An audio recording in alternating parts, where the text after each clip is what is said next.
नमस्कार, welcome to एस्ट्रोंगेरा। अपने पूरे जीवन में आप बहुत सारी कुंडलियां देखोगे।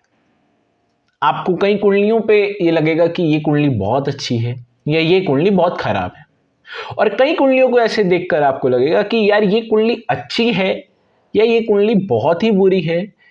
इसके बारे में प्रेडिक्शंस करूं तो करूं क्या। ऐसी ही आज मैं कुंडलियों के बारे में बात करने जा रहा हूं, जिन कुंडलियों के बारे में आप जब इन कुंडलियों को देखोगे तो आपको समझ आएगा कि यार इन कुंडलियों में ऐसी क्या कमी थी या ऐसा भगवान ने इनके साथ क्यों किया।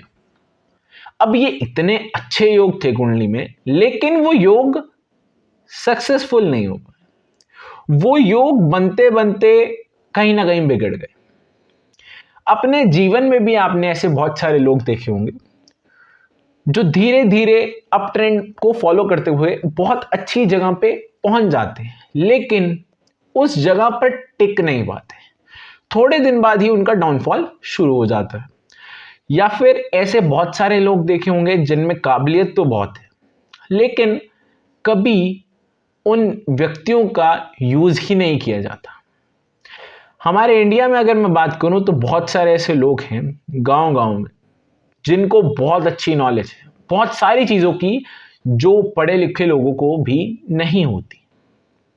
लेकिन प्रॉब्लम क्या है, उन लोगों की कदर नहीं है। ऐसी ही चीजों के बारे में आज मैं बात करना चाह रहा हूं, और ऐसे ही कुछ आपको योग बताऊंगा जिन योग से कुछ ऐसी प्रॉब्लम आ रही है कि ये व्यक्ति एक बहुत अच्छे मुकाम पर पहुंचकर स्टेबल ही नहीं रह पाए, या फिर मैं ये बोलूं कुछ ऐसे मुकाम पर इन्हें पहुंचा दिया कि वहां से उनका बहुत ही जल्दी डाउनफॉल हो गया। या फिर मैं ये बोलूं कि इनके अंदर बहुत ज्यादा क्षमता थी, लेकिन वो चीज कभी अचीव ही नहीं कर पाए। इनकी भगवान ने कुछ इनके साथ कुछ ऐसा लिख दिया था कि इस जन्म में तू सफल नहीं हो पाएगा, तुझे इस जन्म में मैं कुछ ना कुछ स्ट्रगल्स आजीवन देता रहूंगा। तो आज मैं कुछ ऐसी ही कुंडलियों के बारे में बात करने जा रहा हूं। तो सबसे पहली कुंडली मैं आपको डिस्प्ले में शो करूंगा। आप कुछ ना कुछ देर उस कुंडली को देखें, अपनी तरफ से आइडेंटिफाई करें कि क्या क्या इस कुंडली में प्रॉब्लम्स हो सकती है, क्या इस कुंडली में प्रॉब्लम हो सकती है और क्या इस कुंडली में अच्छा है, और कौन सा इसमें सबसे बैड योगा है। ऐसा कोई भी योगा मैं नहीं बाहर से बताऊंगा। आज मैं वही योगास बताऊंगा जो मैं पहले भी बहुत सारे क्लासेस में या फिर वीडियोस में बता चुका हूं, लेकिन प्रॉब्लम सिर्फ यही है कि उस योग को आइडेंटिफाई आप लोग कैसे करते हैं। तो सबसे पहली कुंडली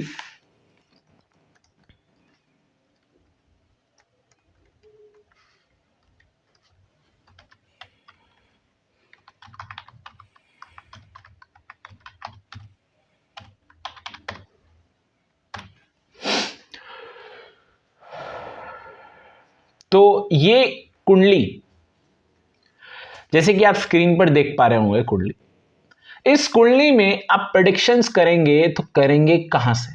इस कुंडली में प्रॉब्लम है तो प्रॉब्लम है क्या, आप आइडेंटिफाई करो, और उसके बाद चाहे आप इस वीडियो को पॉज कर सकते हो यहाँ और अपना दिमाग लड़ाकर देख सकते हो कि ये प्रॉब्लम इस कुंडली में क्या प्रॉब्लम है और क्या क्या प्रॉब्लम्स आ सकती है, और ऐसे कौन से योगास हैं जो कि इस व्यक्ति को सफल नहीं होने दे रहे। तो वो सारी चीजें आप आइडेंटिफाई करें। आप पॉज कर लें वीडियो को, और जब रिज्यूम आएंगे तो आपको अपनी चीजें टैली करनी। तो सबसे पहली चीज हम लगन से ही शुरू करेंगे। तो इनके लगन में एक 3 ग्रह हैं, जो कि तीनों ग्रह क्रूर ग्रह हैं। मंगल, शनि, राहु, ये 3 ग्रह इनके लगन में विराजमान है। अब ये 3 क्रूर ग्रह इनके लगन में विराजमान होकर इन्हें क्या क्या अनस्टेबिलिटी दे रहे हैं लाइफ में। सबसे पहली चीज मैंने बताया था आपको कि राहु जब भी लगन में होता है तो ऐसा इंसान क्या होता है, अपनी जिंदगी में कुछ ना कुछ कंफ्यूज होता है, अपनी लाइफ में कुछ ना कुछ बैड स्टेप्स, या फिर मैं बोलूं कि अपने लिए ही कुछ ऐसे कदम चक लेना जिसका बाद में बहुत पछतावा होएगा कि ऐसे कदम मैंने क्यों चके। ये राहु लगन की मैं बात कर रहा हूं। अब राहु लगन में एक और चीज कहा जाती है कि ऐसा इंसान अगर प्राइवेट करे काम तो बहुत अच्छा देता है राहु लगन का। अगर ऐसा व्यक्ति सरकारी काम करे तो ऐसा व्यक्ति को प्रॉब्लम्स बहुत फेस करने को मिलती है। ये मेजर चीजें मैंने आपको बताई कुछ ना कुछ।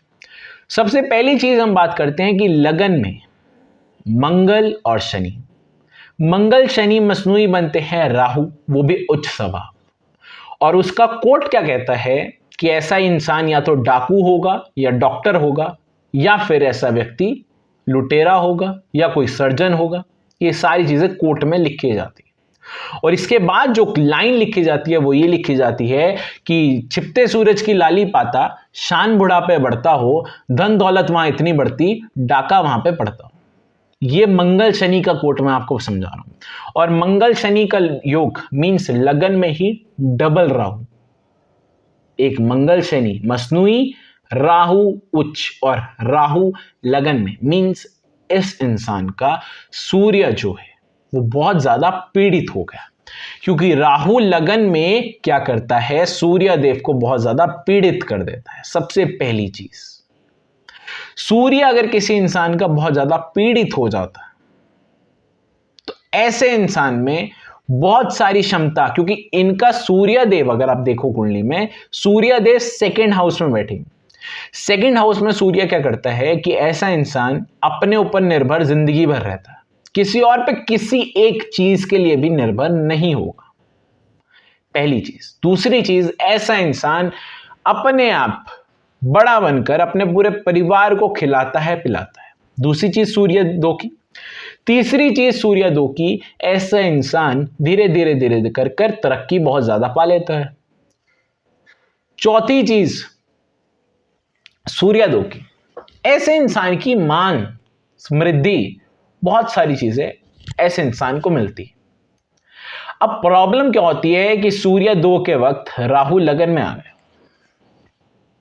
इस समय इनको ये सारी चीजें मिलेगी, लेकिन एक बार, क्योंकि राहु सूर्य को लगन में बैठकर ग्रहण लगा देता है। अब जब राहु ने सूर्य को लगन में बैठ के ग्रहण लगा दिया तो वो सारी चीजें एक बार मिलेगी। उसके बाद वो सारी चीजें जो सूर्य ने देनी है वो सारी चीजें राहु देवता कम करते रहेंगे और एक ऐसा टाइम आएगा जब वो सारी चीजें वैनिश हो जाएगी, खत्म हो जाएगी। क्योंकि राहु देव ने सूर्य देव को एक ऐसे ग्रहण में डाल दिया है कि उनकी रोशनी की किरणें धीरे धीरे खत्म हो जाती। ये मैं सूर्य दो की बात कर रहा हूं। और सूर्य दो के समय, अब जब सूर्य इतना ज्यादा पीड़ित हो गए दूसरे घर में बैठ के, तो चंद्र जो उनके साथ बैठे हैं वो भी साथ साथ पीड़ित हो जाएंगे। दूसरी चीज, अब सूर्य पीड़ित राहु ने कर दिया, डबल राहु लगन में है। अब डबल राहु लगन में मैं आपको पहले राहु ही एक्सप्लेन अगर इस कुंडली में अगर मैं कर पाऊं तो बहुत सारी चीजें आपको क्लियर कट समझ आ जाएगी। सिर्फ एक ग्रह जो सबसे इनकी कुंडली में सबसे बेस्ट चीज क्या है, मंगल शनि का योग सबसे बेस्ट चीज। क्योंकि मैंने जैसे स्टार्टिंग में कहा, डॉक्टर डाकू मीन्स ऐसे कोट भी जो लिखा गया है कि छिपते सूरज की लाली पाता, शान बुढ़ापे बढ़ता हो, धन दौलत वहां इतनी बढ़ती, डाका वहां पे पड़ता हो, मीन्स ऐसा इंसान अमीर बहुत होता है। इसमें ये लिखा जा रहा है, बट अभी मैं आपको सारी चीजें समझाऊंगा। डबल राहु बना है लगन में। ये डबल राहु क्या करता है, राहु जब भी इतना ज्यादा स्ट्रांग लगन पे बैठा है तो इनकी पूरी कुंडली राहु के सिर पर चल रही है। कुंडली का राजा राहु देव हैं।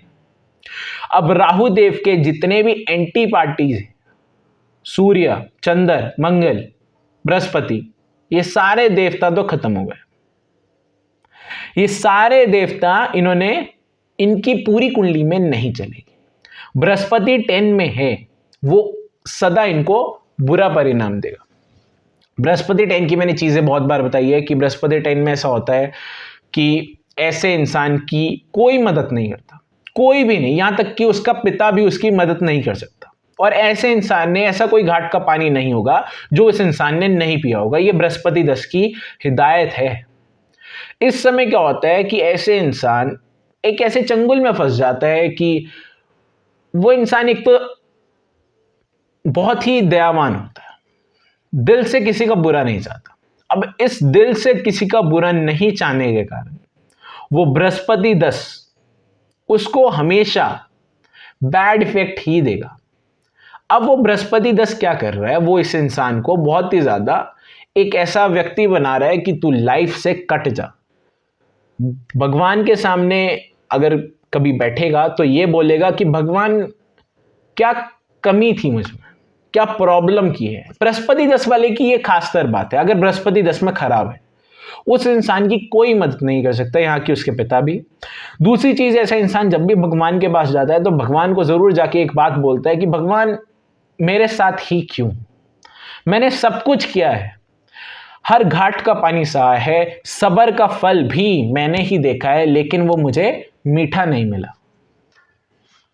ऐसी सारी चीजें बृहस्पति 10 वाला फेस करता है। और बृहस्पति 10 वाले को ये सबसे ज्यादा गुस्सा आता है कि इतना ज्यादा मैंने काम किया, मुझे कभी कभी लगता था कि मेरा काम बन भी रहा है, लेकिन वो बन सिर्फ इमेजिनेशन में ही रहा है। बृहस्पति 10 वाला एट लास्ट बहुत ही वर्स्ट सिचुएशन में पहुंच जाता है। मींस भगवान को अपने अंतिम क्षणों में भगवान को बड़ा कोसने लग जाता है कि मेरे साथ अच्छा नहीं हो रहा है। अगर बृहस्पति 10 को क्योर कर लेते हो उपाय से तो ऐसी चीजें नहीं होगी, लेकिन अगर पूरी जिंदगी कोई व्यक्ति बृहस्पति 10 को क्योर ही ना करे, जैसा चल रहा है वैसे ही चलने दे, तो वो बहुत लास्ट में जाके भगवान को बहुत कोसने लग जाता है। क्योंकि अगर देखा जाए तो उसके साथ बहुत चीजें ठीक भी नहीं होती है। जैसे मैं बोलता हूं कि घाट घाट का पानी पीना, ऐसे इंसान ने सारे काम किए हुए होते हैं और सब में कहीं ना कहीं वो व्यक्ति हार के बैठा हुआ होता है। अब चाहे वो व्यक्ति दिल से हार जाए, चाहे शरीर से हार जाए, चाहे कैसे भी हार जाए, वो व्यक्ति इसलिए हार जाता है।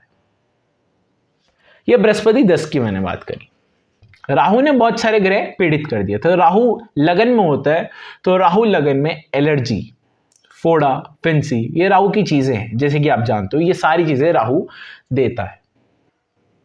और राहु देवता लगन में बैठे हैं, तो लगन जो होता है वो हमारा इधर होता है।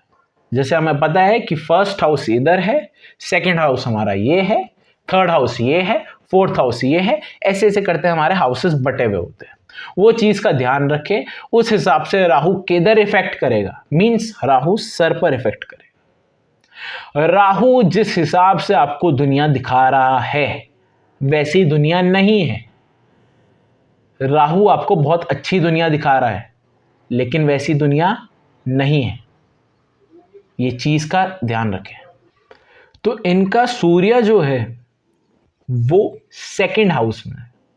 सेकंड हाउस में इनके सूर्य और चंद्र है। सूर्य और चंद्र सेकंड हाउस में बैठे हैं, तो उससे वो क्या करते हैं, आपकी कम्युनिकेशन स्किल्स बहुत अच्छी है। आप अगर दूसरों को कोई बात कहते हो तो दूसरे वो बात बहुत जल्दी अंडरस्टैंड करते हैं, आपकी बात में सुनने का इच्छुक रहते हैं लोग। सूर्य और चंद्र दूसरे घर में है और तीसरे घर में बुध और शुक्र है। इस समय यही होता है कि आपकी कम्युनिकेशन स्किल्स, आपकी आर्ट ऑफ स्पीकिंग और आपका जो शब्द कोश का जो चयन होता है वो बहुत अच्छा होता है। इसलिए दूसरा और तीसरा घर अगर किसी व्यक्ति का बहुत अच्छा हो तो वो फ्रीलांसिंग वाले काम में बहुत अच्छा हो जाता है। अब मैंने दूसरे और तीसरे घर की बात करी, इससे ही रिलेटेड मैं एक और चीज आपको समझाता हूं। अब इससे हम एक और चीज समझते हैं, वो ये है कि लाल किताब में एक और पॉइंट है कि राहु लगन में हो और केतु सप्तम स्थान पर। इस समय ऐसे व्यक्ति अपने लाइफ में कुछ समय के बाद जाकर एकदम से ऐसे व्यक्ति का डाउनफॉल आता है। कहने का तात्पर्य यह है, ऐसा व्यक्ति जब 34 साल की उम्र में है या 36 साल की उम्र में है, तब ऐसा व्यक्ति अपने पीक पे होता है। ऐसा व्यक्ति बहुत अच्छा खासा अपने जीवन में कर रहा होता है, अच्छी लाइफस्टाइल अच्छी तरह से जी रहा होता है, जो भी उसको चाहिए उसके पास सब होता है उस समय। और ऊपर से मंगल शनि का योग, मीन्स पैसे से रिलेटेड भी आपको कोई प्रॉब्लम नहीं आ रही है उस समय। अब उस 34 से 36 साल की उम्र में या फिर उस पीरियड की बात कर रहा हूं मैं, तो उस पीरियड में ऐसे व्यक्ति बहुत ज्यादा सक्सेसफुल रहते हैं अपने लाइफ में। ओके, प्रॉब्लम कहां आती है? प्रॉब्लम यहां आती है जब उस टाइम पीरियड के अकॉर्डिंग आप आगे चले जाते हो, तो उस टाइम पीरियड के बाद आपको लाइफ में प्रॉब्लम फेस करनी पड़ेगी, क्योंकि राहु का time period, starting time period 42 की एज है। इस एज में क्या होता है, जब सूर्य बिल्कुल ही वीक हो जाएगा, क्योंकि राहु का टाइम पीरियड शुरू हो गया है, और राहु देवता सबसे पहले अटैक जिस चीज को करेंगे वो है आपका सूर्य देव। अब वो आपके सूर्य देव को बहुत ज्यादा अटैक करेंगे। सूर्य देव को अटैक करने के कारण यहां बहुत सारी चीजें वर्स्ट हो जाती है, पहली चीज। दूसरी चीज के बारे में बात करूं, मंगल देव राहु देव के साथ हैं लगन में। इस समय क्या होता है, राहु देव शांत भी हो जाते हैं।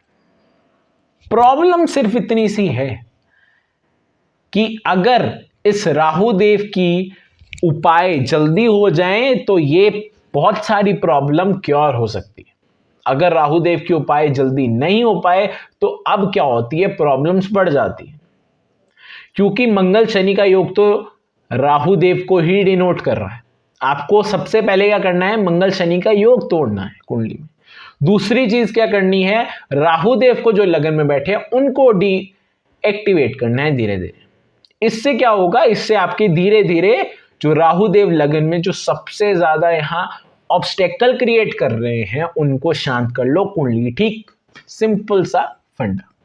तो इस कुंडली से आपको आज बहुत कुछ समझ आ जाना चाहिए कि मंगल शनि का योग मैं बहुत अच्छा बोलता हूं, लेकिन बहुत खराब भी है।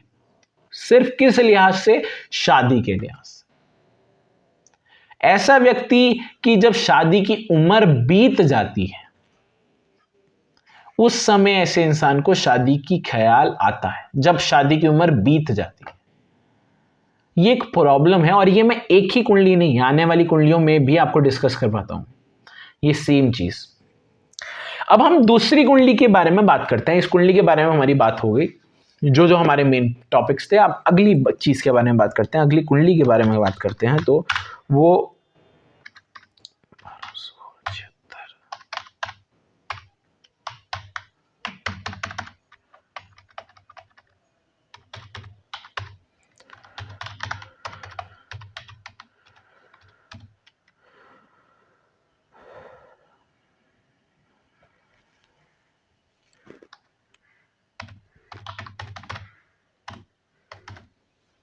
ओके, तो अब आपको डिस्प्ले पे एक दूसरी कुंडली दिख रही होगी। इनके भी छठे स्थान पर मंगल और शनि का योग है।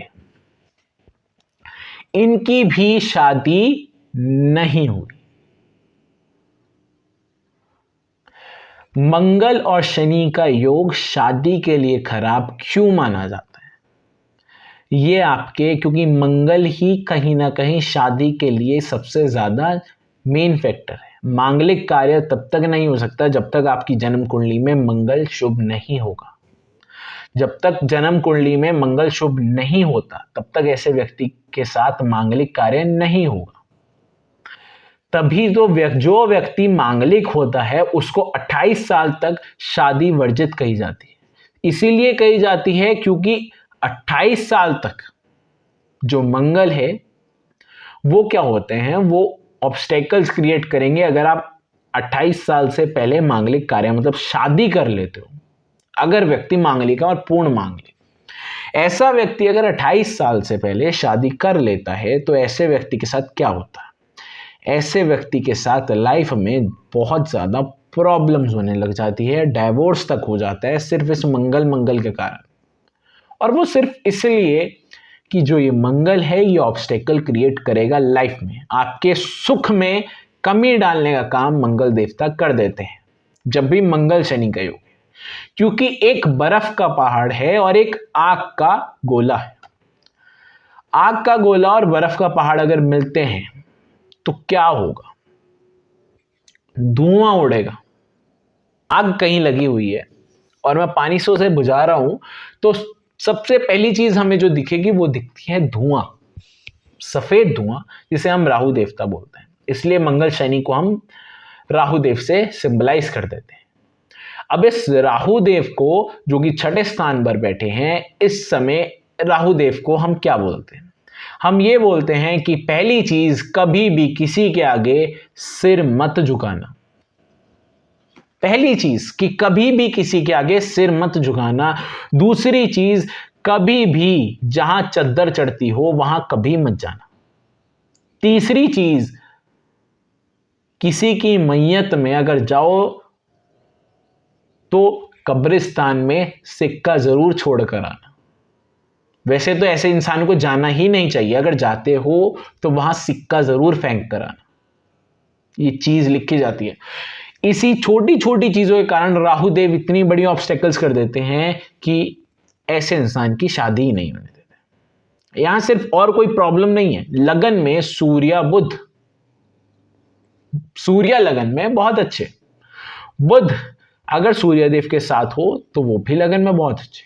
अगर हम इन्हें मसनूई कर दें तो ये बनते हैं मंगलनेक। मंगलनेक लगन में बहुत अच्छे। ओके, अब मंगलनेक लगन में क्या कंडीशन दी जाती है? ऐसे इंसान का भाई नहीं होना चाहिए, या ऐसे इंसान का अगर भाई है तो ये इंसान बड़ा भाई होना चाहिए। ये इंसान अगर छोटा भाई है तो इसका बड़े भाई पर ये हमेशा सदैव हावी रहेगा, ये चीज लिखी जाती है। अब इस हिसाब से हम क्या कहते हैं कि ये इंसान क्या है? ये इंसान छोटा भाई, और ये छोटा भाई होने के कारण इसकी आधी से ज्यादा कुंडली बहुत ज्यादा खराब हो जाती है। बृहस्पति देव 7वें घर में, बृहस्पति देव 7वें घर में क्या करते हैं?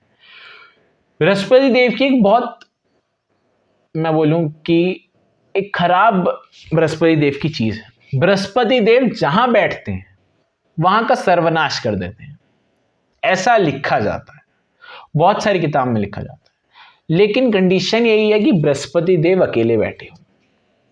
अब सप्तम भाव में बृहस्पति देव अकेले बैठे हैं तो ये लव लाइफ में, मैरिड लाइफ में प्रॉब्लम्स देते हैं।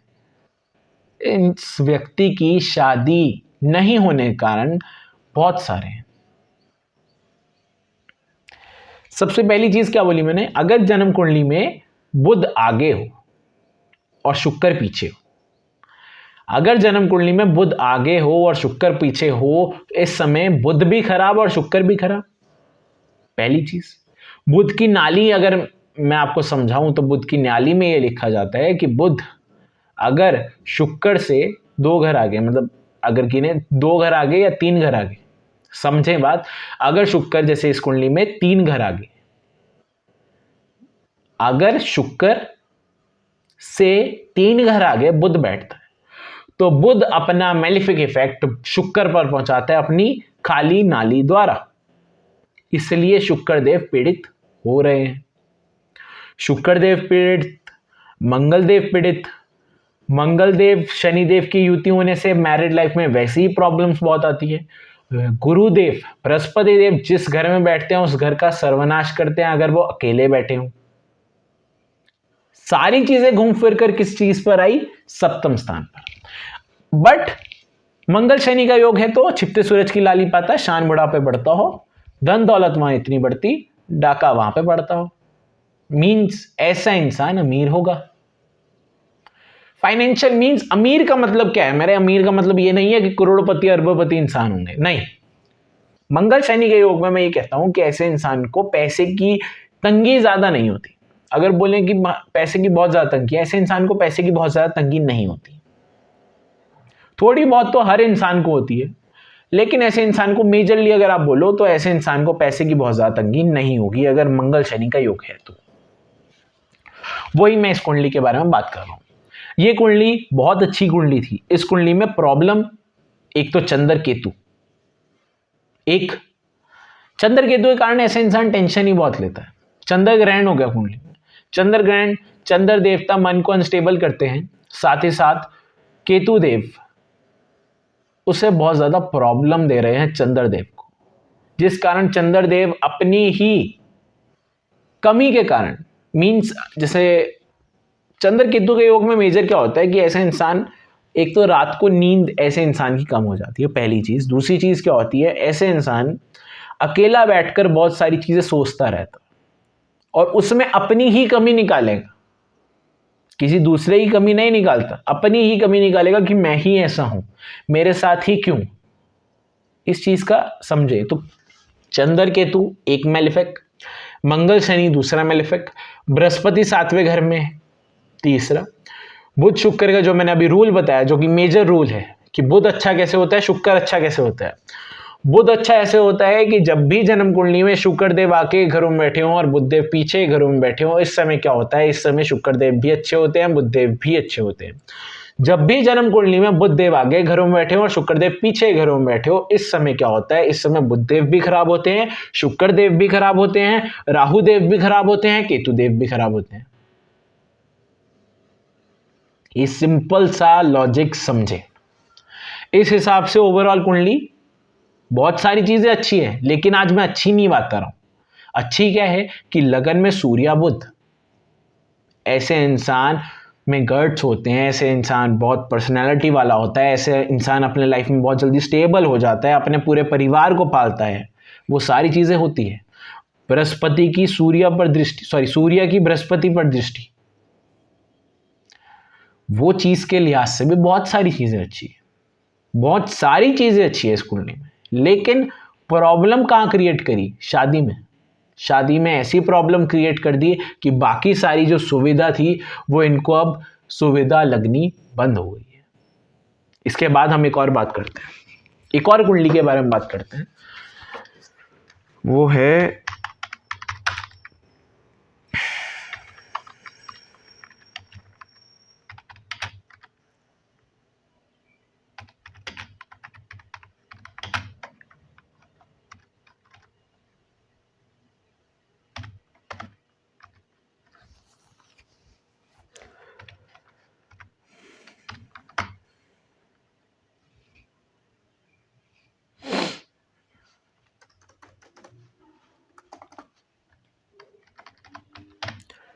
ओके।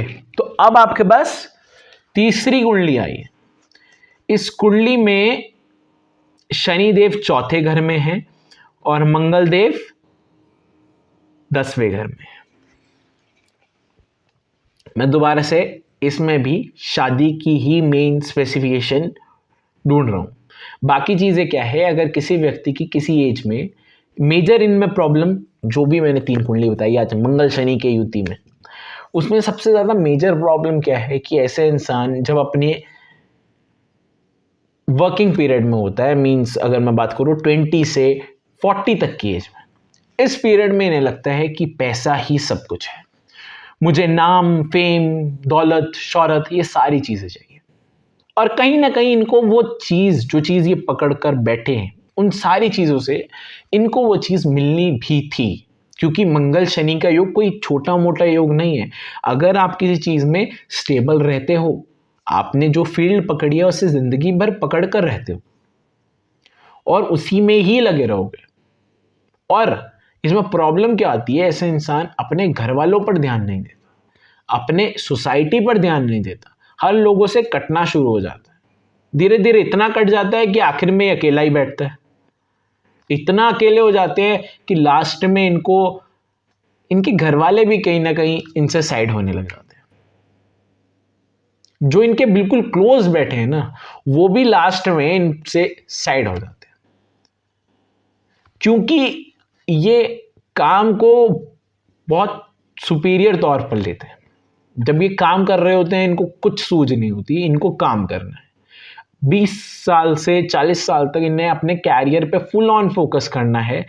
जब ये 40 साल के बाद रियलाइज करते हैं कि बहुत सारी ऐसी चीज है जो मैंने जिंदगी में छोड़ दी, जो मैंने जिंदगी में की ही नहीं, उसका रीजन कुछ भी हो सकता है, लेकिन मैंने की ही नहीं, ना जाने क्यों नहीं की। फिर उसके बाद वो बाकी की जिंदगी रिग्रेट में घूमते हैं कि मैंने क्यों नहीं की, मैं ऐसा कर सकता था, मैं वो कर सकता था, मैं ये कर सकता था। लेकिन अब पछतात हो क्या, जब चिड़िया चुग गई खेत। सेम इसी कुंडली के बारे में हम बात करते हैं कि मंगल देव 10th हाउस में बैठे हैं, शनिदेव चौथे घर में बैठे हैं। इस समय सबसे पहली चीज क्या होती है कि मंगल देव 10th हाउस में बैठे, ऐसे इंसान के कैरियर में इस इंसान को अपॉर्चुनिटीज बहुत ज्यादा मिलती है। इतनी ज्यादा अपॉर्चुनिटीज मिलती है कि ये इंसान कंफ्यूज हो जाता है कि इन 10 अपॉर्चुनिटीज में से कौन सी अपॉर्चुनिटी नहीं मैं चुनूं। और चौथे घर के शनि के ये है कि चौथे घर का शनि आपको बीमार रखता है। दो चीज है, या तो आप जिंदगी भर बीमार रहोगे, दूसरी चीज ये है कि आप डॉक्टर बन जाओ, आप मेडिकल लाइन से किसी ना किसी तरह जुड़ जाओ, आप दवाइयां बेचनी शुरू कर दो या कुछ करना शुरू कर दो, तब आप ठीक हो जाओगे। अदरवाइज आप आजीवन कुछ ना कुछ आपको बीमारी चलती रहेगी। ये शनि चार की फंडा है। अब यहां शनि देव मंगल देव को देख रहे हैं चौथे घर में। मंगल शनि का एक डायरेक्ट लिंक है, चौथा घर 10वें घर को देखता है, मंगल शनि का एक योग बन गया। इस कारण इनकी शादी में ऑब्स्टेकल्स बहुत ज्यादा बढ़ गए, पहली चीज। दूसरी चीज, इनके जो 9th हाउस आप देखें, इनका जो 9th हाउस है उसमें सूर्य, शुक्र देव, बृहस्पति देव और बुध देव, शुक्र देव, बृहस्पति देव और बुध देव इनके 9th हाउस में बैठे। 9th हाउस में बृहस्पति की क्या विशेषकर बात है? 9th हाउस में बृहस्पति की विशेषकर बात यह है कि ऐसा जो इंसान होता है, ऐसे इंसान के हाथ में शफा होती है। ऐसा इंसान आंख बंद कर भी किसी को दवाई दे तो वो दवाई उसको लग जाती है। लेकिन शुक्र जब 9th में होता है तो ऐसा इंसान की मैरिज लाइफ कभी सुखमय नहीं रहती। प्रॉब्लम्स कुछ ना कुछ आएंगी ही आएंगी, कुछ ना कुछ प्रॉब्लम्स आपको शादी से आएंगी। अब वो चाहे शादी से पहले आए, चाहे शादी रिश्ता ढूंढते समय आए, चाहे उससे बाद में आए, वो जरूर आएंगे। इसके बाद अगर मैं बात करूं कि इनका भी राहु जो है वो छठे घर में, ये भी सेम टू सेम चुन्नी, दरगाह, उन जगह पर जाते रहे। चुन्नी से मेरा मतलब है जिस जगह चुन्नी चढ़ती है, जैसे दरगाह हो गई, ऐसी जगह में चुन्नी चढ़ती है, तो उन जगह पर ये भी जाते थे। जब जब ये जाते थे तब तब इनको तो बहुत अच्छा लगता था, लेकिन जब इन्होंने छोड़ा 38-40 की एज में, उस समय तक ये अपनी लाइफ से इतना ज़्यादा दुखी हो चुके थे। इन्होंने ये बोला कि मैं घर वालों से बात नहीं करता, मेरे लाइफ पार्टनर कोई है नहीं, मुझे जिंदगी भर ये नहीं समझ आ रहा कि मैं क्यों पैदा हुआ, क्या करने के लिए पैदा हुआ, किस लिए पैदा हुआ। मैं काम कर रहा हूं, मेरा अब काम में दिल भी नहीं है, पैसा मेरे पास है या ना है मुझे अब उससे फर्क भी नहीं पड़ता। प्रॉब्लम क्या है, ये मेडिकल से रिलेटेड काम नहीं करते थे, इनको बीमारी ने बहुत ज्यादा ग्रस्त कर रखा है, पहली चीज। दूसरी चीज, इनकी शादी नहीं हुई। तीसरी चीज, ये भगवान में बहुत मानते थे। वो भगवान में मानते थे, इसलिए ही ये दरगाह, उन जगह पर जाते थे। अब उस जगह से जाने के कारण इनको ऐसी ही प्रॉब्लम 40, जब राहु का पीरियड शुरू हुआ उस समय ऐसी प्रॉब्लम्स इनको शुरू हुई कि इनकी हेल्थ इश्यूज हो गए। इनका धीरे धीरे घर में से जिनसे ज़्यादा ये सबसे ज़्यादा अटैच थे वो इन्हें छोड़कर जाना, जो भी रीजंस हो, कुछ भी हो, वो धीरे धीरे ऐसी ऐसी चीज़ें हुई कि लोगों को लगता है कि एस्ट्रोलॉजी में बहुत सारी प्रॉब्लम्स हो जाती है। एस्ट्रोलॉजर्स को अगर इतनी बातें पता होती है तो जो बचपन में हम कुंडली बनाते हैं, किसी छोटे बच्चे की जब कुंडली बनाते हैं तो तब इतनी सारी बातें क्यों नहीं बताई जाती कि इस बच्चे के इतने इतने उपाय होते हैं, वो आपको कराने चाहिए।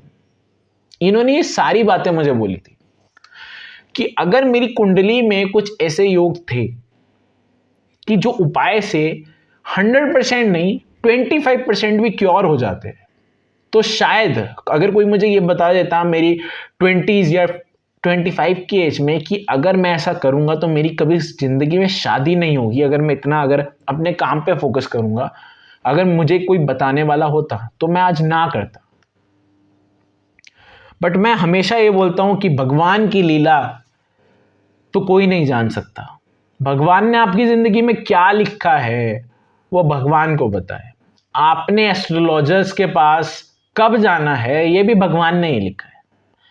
आपका अगर काम हो सकता है तो वो आपको एक अच्छे एस्ट्रोलॉजर्स के पास भेज देगा जिससे आपका काम हो जाए। अदरवाइज आप जैसे जीवन जी रहे हो वैसे ही जीते रहोगे तो बहुत बाद में जाके आपको रियलाइज होगा कि मैंने कुछ ना कुछ गलती की है अपनी लाइफ में, इस कारण आज मेरे साथ ये सब कुछ हो रहा है। वो जब मेरे पास आए, जब मैंने उनकी बातें उन्हें बताई कि ऐसे ऐसी चीज़ आपके साथ हो रही है, जो मैंने अभी कुंडली में भी वीडियो में भी आप लोगों को बोली, वो चीज़ वो सुन के इतने हैरान हुए कि अगर आपको इतनी बातें पता थी आप कहाँ थे इतने साल से। आप ये बातें मुझे 25% भी बातें आप मुझे थोड़े टाइम पहले बता देते, आज मैं जिस स्थिति में आज हूं उस स्थिति में नहीं होता। आज मैं अपने जीवन में खुश होता।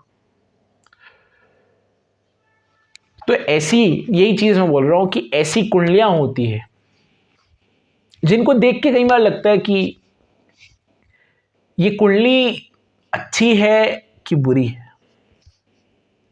क्योंकि जीवन में कैरियर अगर आप बहुत ज़्यादा सक्सेसफुल भी हो जाओ, अपने कैरियर पे 100% आपने फोकस कर दिया, आप कामयाब भी हुए।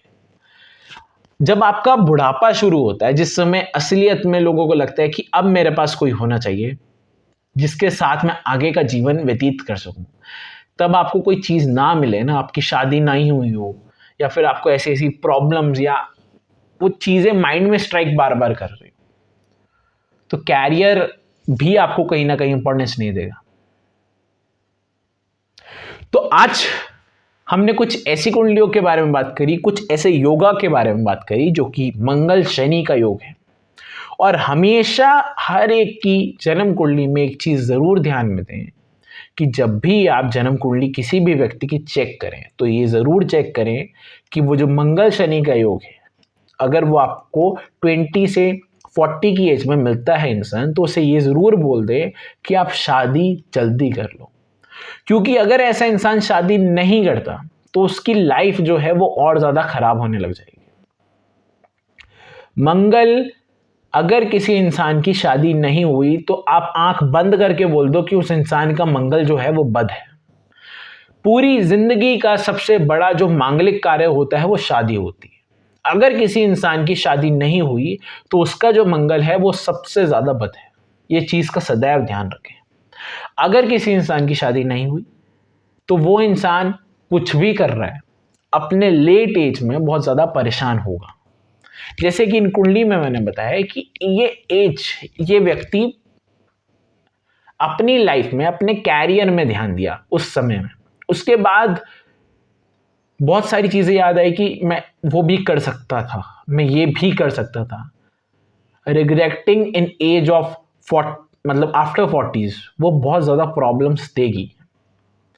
और तब ना आपके दिल को दिलासा कोई नहीं दे सकता, क्योंकि आप मैच्योर हो चुके हो।